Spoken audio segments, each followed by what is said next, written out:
आज हम कुछ ऐसे स्किल्स के बारे में बात करने वाला है जो कि हर एक डिजिटल मार्केटर को आने चाहिए अगर वो लाइफ के अंदर एक बड़ा डिजिटल मार्केटर बनना चाहता है। तो सबसे पहला स्किल क्या है? सबसे पहला स्किल है मार्केटिंग स्किल। मार्केटिंग का उसको बेसिक नो हाउ पता होना चाहिए। अब मैं ये नहीं कह रहा कि उसको मार्केटिंग की डेफिनेशन पता होनी चाहिए या फिर उसको पता होना चाहिए भाई गोरिल्ला मार्केटिंग क्या होती है।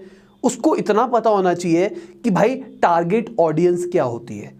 अगर एक प्रोडक्ट है तो उस प्रोडक्ट को कौन लेगा, बस उसको इतना सा पता होना चाहिए। टारगेट ऑडियंस कैसे डिफाइन करी जाती है उसको थोड़ा समझ लेते हैं। मान के चलते हैं मेरे को एक घड़ी लेनी है, इस घड़ी की कीमत है 2.5 लाख रुपए, मान के चलते हैं। तो 2.5 लाख रुपए की घड़ी हर एक बंदा नहीं लेगा, कोई एक स्पेसिफिक बंदा लेगा, या बंदी लेगी या बंदा लेगा। पहले तो ये सोचो, ये घड़ी मेंस वॉच है तो मेंस ही लेंगे। कौन लेंगे? जो 2.5 लाख रुपए की घड़ी ले सकते हैं, मतलब उनके पास पैसा बहुत सारा होगा। तो आपको उसी तरीके से आइडेंटिफाई करना है क्या वो एक स्पेसिफिक जगह का होगा। ज्यादा चांसेस ये है कि वो मेट्रो सिटीज के अंदर ही रहता होगा अगर वो इतनी महंगी घड़ी ले रहा है। तो जब मेरे को अपनी टारगेट ऑडियंस डिफाइन हो जाएगी तो मुझे आसानी होगी मार्केटिंग करने के अंदर। जो ऐड चलाता है उसको पता होगा, गूगल एडवर्ड्स चलाते हो, फेसबुक चलाते हो, उसमें टारगेटिंग का ऑप्शन आता है। अगर आपके मार्केटिंग कंसेप्ट अच्छे होंगे ना तो आप आराम से टारगेटिंग कर पाओगे। बस छोटा सा फायदा ये है मार्केटिंग बेसिक्स का। अगला पॉइंट है सेल्स का बेसिक। अब सेल्स का बेसिक का मतलब क्या हुआ? उसको पता होना चाहिए कि भाई सेल्स पिच क्या होती है, किस तरीके से प्रोडक्ट बेचा जाता है। मतलब उसको जब भी आपको कोई भी ऐड चलानी है या फिर कुछ भी करना है, अल्टीमेटली जब भी आप डिजिटल मार्केटिंग कर रहे हो तो आपका एम क्या है? प्रोडक्ट को बेचना। अगर आप प्रोडक्ट को नहीं बेच पा रहे तो आप एक अच्छे डिजिटल मार्केटर नहीं हो, है ना। अनटिल अनलेस अगर आप कुछ प्रोडक्ट को बेच रहे हो तभी आप अच्छे डिजिटल मार्केटर हो। तो अगर किसी प्रोडक्ट को बेचना है वो एक सेलिंग टेक्निक है, कॉपी राइटिंग का तरीका है। अगर आप ब्लॉग लिख रहे हो, ब्लॉग के अंदर किस तरीके से लिखना है कि वो बंदे को पढ़े और उसको पता लगे ओहो भाई मुझे इस चीज़ की जरूरत है, मेरे को लेना चाहिए। अगर कोई वीडियो मार्केटिंग कर रहा है तो वीडियो के अंदर किस तरीके से मैसेज पहुंचाया जाए। अगर मैं बैनर ऐड कर रहा हूं तो बैनर के ऊपर ऐसा क्या लिखे कि बंदे को एकदम चुल मचे कि भाई मेरे को प्रोडक्ट लेना है।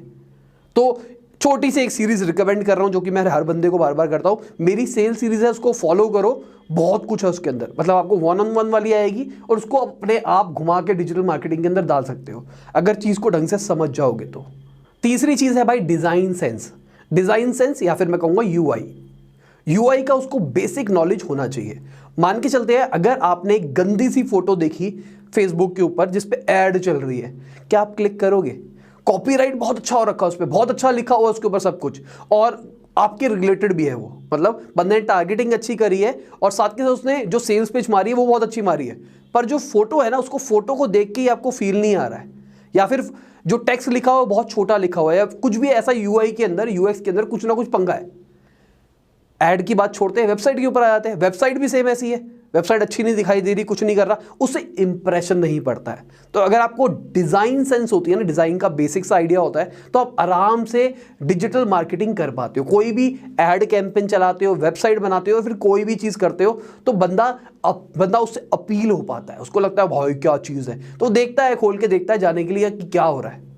तो इसके लिए हम क्या कर सकते हैं? सबकी डिजाइन सेंस हो सकता है कि अच्छी ना हो, पिंटरेस्ट डाल लो फोन के अंदर, अपनी कैटेगरी रिगार्डिंग उसको सर्च मारते रहो, देखते रहो मार्केट के अंदर क्या चल रहा है, तो दिमाग खुलेगा, नई नई चीजें पता लगेगी। चौथा पॉइंट है प्रॉफिटेबिलिटी का आइडिया होना चाहिए। प्रॉफिटेबिलिटी की कैलकुलेशन पता होनी चाहिए।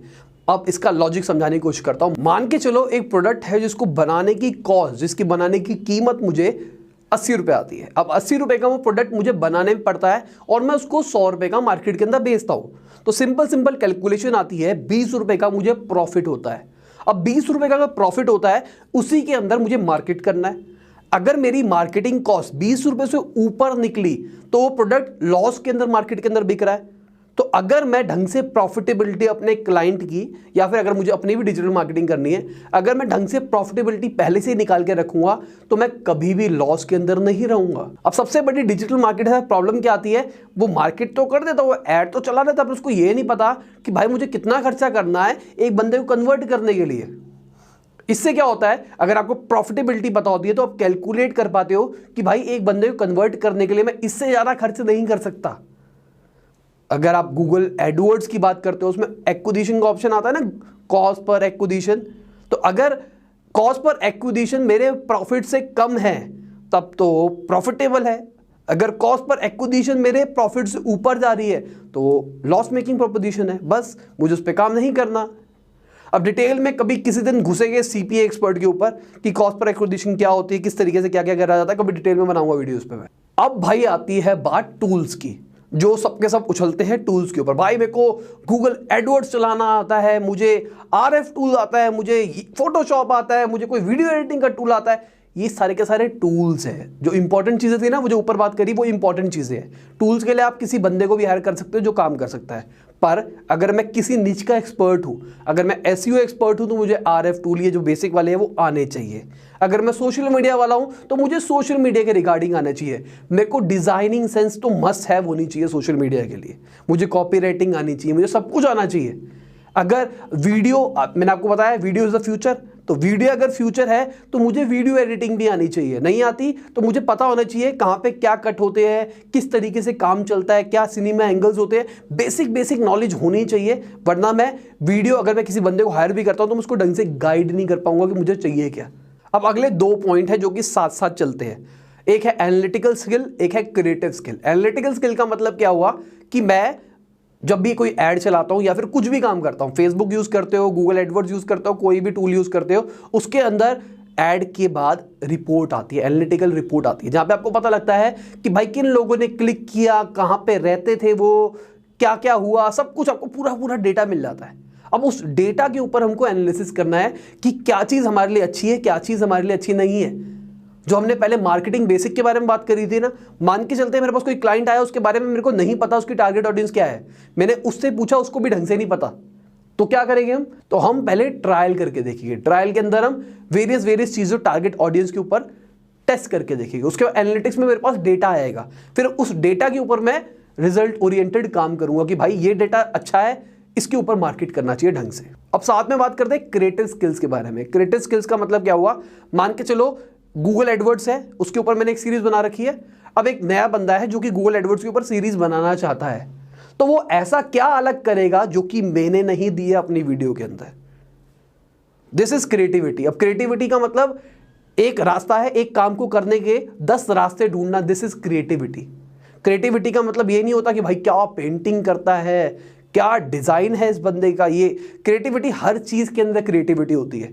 डिजिटल मार्केटिंग के अंदर अगर आप कैंपेन चला रहे हो तो आप एक ही चीज के ऊपर 10 अलग अलग टाइप के कैंपेन्स बना पाओ, दिस इज क्रिएटिविटी। अगर मैंने आपको कहा कि भाई मुझे जूते बेचने हैं, व्हाइट कलर के जूते हैं, 80 रुपए के हैं और 26 जनवरी को मैं सेल करना चाहता हूं, तो इसके ऊपर भी आप 10 एड कॉपीज बना दो, 10 पोस्ट बना दो, 10 सब कुछ बना दो, या ज्यादा भी बना दो, दिस इज क्रिएटिविटी। अब ऐसा देखा गया, जो लोग क्रिएटिव होते हैं वो एनालिटिकल नहीं होते, जो एनालिटिकल होते हैं वो क्रिएटिव नहीं होते, जो दोनों के हाइब्रिड होते हैं उनको साहिल खन्ना कहा जाता है। तो नॉर्मली मजाक की बात कर रहा हूं, central brain, left brain, right brain वाली कहानी है। पर अगर आपके अंदर एनालिटिकल प्रॉपर्टी ज्यादा है तो आप ऐसे डिजिटल मार्केटिंग निश को पकड़ो जहां पे एनालिटिक्स का ज्यादा यूज होता है। गूगल एडवर्ड्स हो गया, सोशल मीडिया का एनालिटिकल पार्ट आ गया, ये वाली चीजें आ गई। और अगर आपके अंदर क्रिएटिव सेंस ज्यादा है तो गूगल एडवर्ड्स के अंदर आप कॉपी राइटिंग कर सकते हो, बैनर्स बना सकते हो, सोशल मीडिया के ऊपर ज्यादा कंसंट्रेट कर सकते हो, वेबसाइट के अंदर यूआई यूएक्स के ऊपर ज्यादा काम कर सकते हो, वहां पे सेल्स कॉपी लिखवा सकते हो, इन चीजों के ऊपर ज्यादा कंसंट्रेट कर सकते हो। और अगर आप दोनों के अंदर अच्छे हो तो आप भगवान हो, तो आपको सब कुछ आता है। उम्मीद करता हूं आपको वीडियो अच्छी लगी होगी, लाइक कर देना, शेयर कर देना, कमेंट में बताना वीडियो कैसी लगी।